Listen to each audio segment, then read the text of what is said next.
السلام عليكم ورحمة الله وبركاته. الحمد لله والصلاة والسلام على رسول الله. প্রিয় দর্শকবৃন্দ, আজকে আমরা পবিত্র কোরআন সম্পর্কে সংক্ষিপ্ত আলোচনা করব। আমরা মুসলমান হিসেবে সবাই জানি পবিত্র কোরআন আল্লাহর পক্ষ থেকে অবতীর্ণ, মানব জাতির হেদায়েতের জন্য, মানব জাতিকে সঠিক পথ দেখানোর জন্য আল্লাহ রাব্বুল ইজ্জত এই পবিত্র কোরআন রাসূলুল্লাহ সাল্লাল্লাহু আলাইহি সাল্লামের প্রতি অবতীর্ণ করেন। এই পবিত্র কোরআন একটি অলৌকিক এবং অসাধারণ একটি ধর্মীয় গ্রন্থ। এই ধর্মীয় গ্রন্থ পবিত্র কোরআনের সবকিছুই অবিকল অবস্থায় আমাদের কাছে পৌঁছেছে। এই পবিত্র কোরআনে কোনো পরিবর্তন, কোনো পরিবর্ধন ঘটেনি। রাসূলুল্লাহ সাল্লাল্লাহু আলাইহি সাল্লামের প্রতি যেভাবে এবং যে ভাষায়, যে কয়টি বর্ণ দিয়ে আল্লাহ পাক নাযিল করেছিলেন, ঠিক অবিকল ভাবে আমাদের কাছে এই পবিত্র কোরআন পৌঁছেছে। এই পবিত্র কোরআন কিয়ামত পর্যন্ত এভাবেই থাকবে, অবিকল থাকবে, অপরিবর্তিত অবস্থায় থাকবে, তাতে কোন রকমের পরিবর্তন আসবে না। কারণ আল্লাহ রাব্বুল ইজ্জত পবিত্র কোরআনের সূরা আল হিজরের 9 নম্বর আয়াতে স্পষ্ট ভাষায় বলেছেন, আউযু বিল্লাহি মিনাশ শাইতানির রাজীম, ইন্না নাহনু নাযালনা যিকর ওয়া ইন্না লাহু লাহাফিজুন।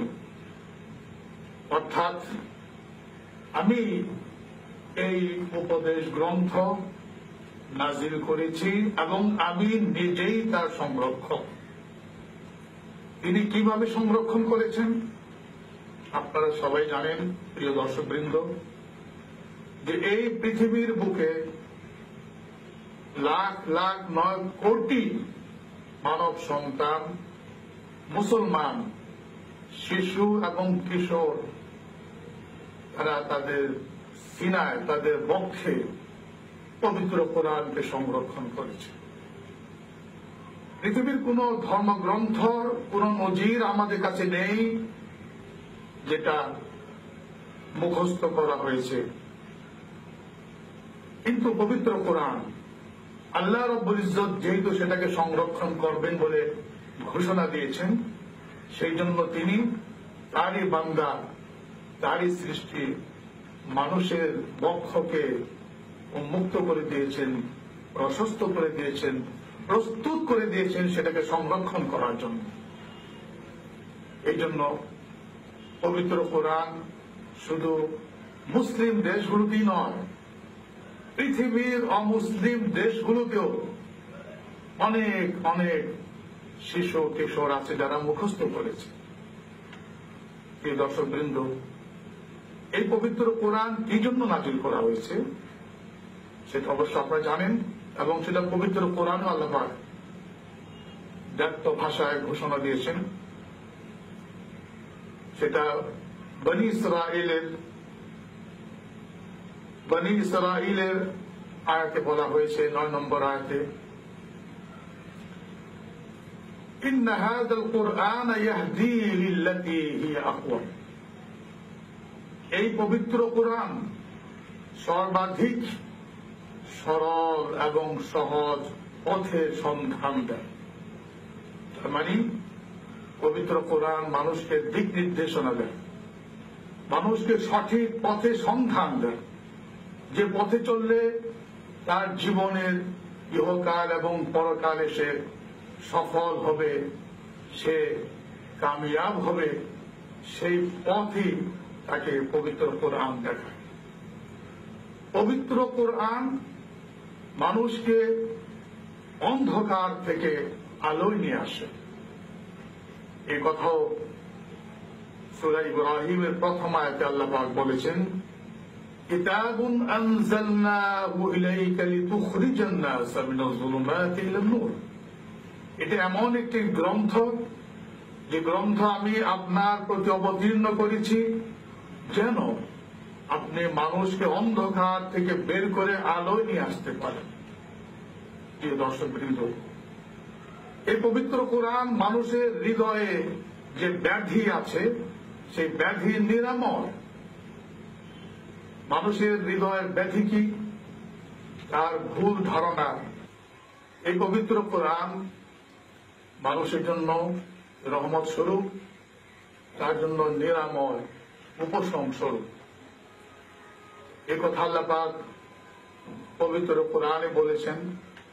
সূরা আল ইসরার 82 নম্বর আয়াতে বলেছেন, ওয়ানুনাজ্জিলু মিনাল কুরআনি মা হুয়া শিফাء ওয়া রাহমাতুল লিল মুমিনিন। আমি পবিত্র কোরআন থেকে এমন কিছু নাজিল করেছি যা মুমিনদের জন্য নিরাময় এবং রহমত স্বরূপ। প্রিয় দর্শকবৃন্দ, এই পবিত্র কোরআন, এর মধ্যে কোন রকমের ভুল ভ্রান্তি, কোন রকমের মিথ্যা বা কোন রকমের অযৌক্তিক কোনো কিছু এতে নাই।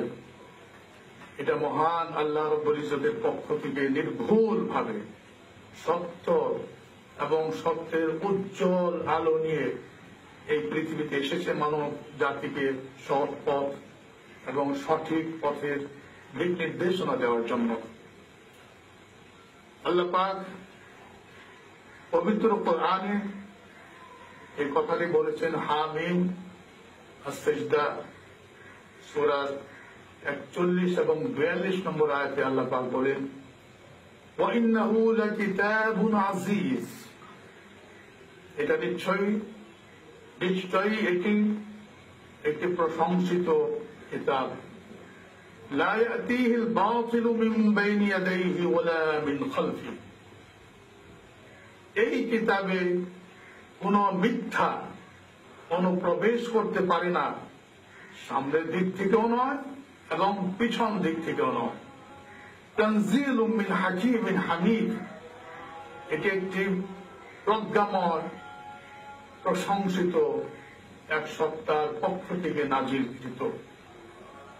অতএব এই পবিত্র গ্রন্থ আমাদেরকে পড়তে হবে, আমাদেরকে মর্ম উপলব্ধি করতে হবে এবং এই পবিত্র কোরআনে যে দিক নির্দেশনা দেওয়া হয়েছে সে অনুযায়ী আমাদের জীবন পরিচালনা করতে হবে এবং তখনই আমরা সফল কাম হতে পারব।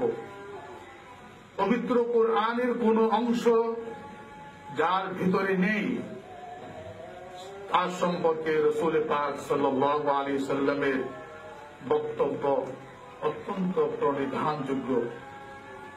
হযরত ইবনে আব্বাস রাদিয়াল্লাহু আনহুমা পক্ষ থেকে একটি হাদিস তিনি রাসূলুল্লাহ সাল্লাল্লাহু আলাইহি সাল্লামের পক্ষ থেকে তিনি বর্ণনা করেছেন। قال رسول الله صلى الله عليه وسلم إن الذي ليس في جوفه شيء من القرآن كالبيت الخرب। অর্থাৎ যে হৃদয়ের ভিতরে পবিত্র কোরআনের কোন অংশ নেই সেই হৃদয় হচ্ছে একটি শূন্য পরিত্যক্ত বাড়ির না। শূন্য এবং পরিত্যক্ত বাড়িতে কি হয়, কি থাকে সেটা আমরা সবাই জানি। অতএব পবিত্র কোরআন আমাদেরকে মুখস্থ করতে হবে, আমরা যতটুকুই পারি তার অর্থ অনুধাবন করতে হবে। কারণ পবিত্র কোরআনে আল্লাহ পাক বলেছেন, আফালা ইয়াতাদাব্বারুনাল কুরআন আম আলা কুলুবিন আকফালুহা। তারা কি পবিত্র কোরআনের সম্পর্কে চিন্তা ভাবনা করে না? তাদের হৃদয়কে বন্ধ তালা লাগিয়ে দেওয়া হয়েছে। অতএব দর্শকবৃন্দ, আমরা এই পবিত্র কোরআন তিলাওয়াত করব, কারণ এই পবিত্র কোরআনের তিলাওয়াতেও রয়েছে বিরাট সওয়াব আল্লাহর পক্ষ থেকে। এ ব্যাপারে عن ابن عباس عن ابن مسعود رضي الله عنه قال قال رسول الله صلى الله عليه وسلم মান ক্বারাআ হারফান মিন কিতাবিল্লাহ ফালাহু হাসানাহ ওয়াল হাসানাতু বিআশরি আমসালিহা লা আকুলু আলিফ লাম হারফুন ওয়ালাকিন আলিফুন হারফুন ওয়া লামুন হারফুন ওয়া মিমুন হারফুন। হযরত আব্দুল্লাহ ইবনে মাসউদ রাদিয়াল্লাহু আনহু রাসূল পাক সাল্লাল্লাহু আলাইহি সাল্লামের পক্ষ থেকে যে হাদিসটি বর্ণনা করেছেন তার অর্থ হলো এই, যে ব্যক্তি পবিত্র কোরআনের তিলাওয়াত করবে তার প্রতি একটি অক্ষরে 10টি নেকি রয়েছে। শুধু তাই নয়, ওই 10টি নেকিকে 10 গুণ করে সেটা আল্লাহ পাক দান করবেন। রাসূল পাক সাল্লাল্লাহু আলাইহি ওয়াসাল্লাম বলতেছেন যে আমি বলবো না যে আলিফ লাম মিম একটি অক্ষর, বরঞ্চ আলিফ একটি অক্ষর, লাম একটি অক্ষর, মিম একটি অক্ষর। তার মানে কেউ যদি কেবল আলিফ লাম মিম এই 3টি বর্ণ তিলাওয়াত করে সে 30টি নেকি পাবে। সুবহানাল্লাহ। পবিত্র কোরআনের তিলাওয়াতের মধ্যে অগণিত সওয়াব রয়েছে, কারণ পবিত্র কোরআনের তিলাওয়াত সবচেয়ে উত্তম জিকির। আল্লাহ পাক আমাদের সবাইকে পবিত্র কোরআন শুদ্ধভাবে তিলাওয়াত করার তৌফিক দান করে। পবিত্র কোরআনে যে বিধিবিধান, করণীয় এবং বর্জনীয় বিষয়গুলো বর্ণিত হয়েছে সে অনুযায়ী আমাদের আমল করার তৌফিক দান করে। আমাদের শিশু, আমাদের সন্তান, আমাদের পাড়া প্রতিবেশী, ভাই ব্রাদার, বন্ধু বান্ধব, তাদেরকে আমরা পবিত্র কোরআন শিক্ষা দেওয়ার ব্যাপারে উৎসাহিত করব। আল্লাহ পাক আমাদের সবাইকে তৌফিক দান করেন। ওয়া আখিরু দাওয়ানা আলহামদুলিল্লাহি রাব্বিল আলামিন। আসসালামু আলাইকুম ওয়া রাহমাতুল্লাহি ওয়া বারাকাতুহু।